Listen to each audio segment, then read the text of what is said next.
Hey, Mike here with Riverview Turfworks, Fort Smith area's local outdoor living and landscaping contractor.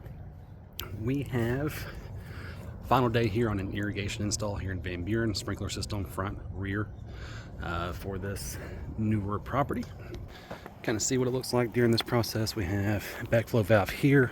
It's been installed. We're going to end up putting a little bed around here. We did install a drain valve, which is always nice to have. Not mandatory, but nice.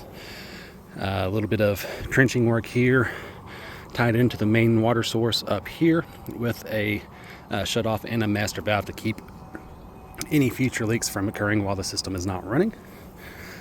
I think the guys are in the back finishing up right now. Let's see what they're doing.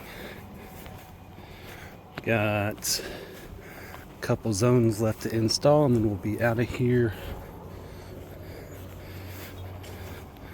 Yeah, not too bad.